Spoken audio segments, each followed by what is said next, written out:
नमस्कार दर्शक बंधु, बहुत दिन पर कवयित्री मधुस्मिता महापात्रंकर आउ एक सुंदर कवितार शीर्षक शब्द सबु लुचिगला परे।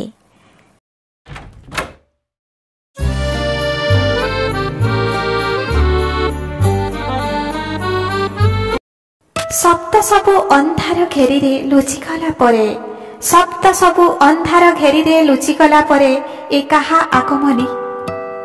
भयंकर परिवेश भितरे बाटबुणा पथिक रास्ता खोजे निरुद्दिष्ट बालुका राशि रे। कंटा अकंटा सबु समान वृत्तर परिधि भितरे मरीचिकार राजत्व सेठी। बेताज बादशाहर पाणिचिया हसरे, बेताज बादशाहर पाणिचिया हसरे।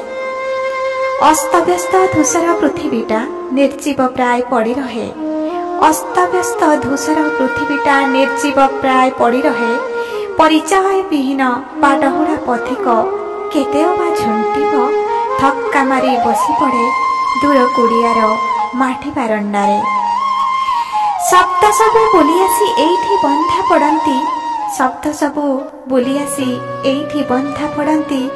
सानी ढापार मोहरे टिप टिप वर्षार मिठा झंकार रे मिसी जाए कोहुकिनी बंशीर सुर, मिसी जाए कोहुकिनी बंशीर सुर। बेस चिन्हारा लागे ए सुर आउ ए गीति। झापसा आलुअरे नूतन प्राणर संचार हुए। फिका फिका जीवनटा बेस रंगीन लागे एथर। धन्यवाद।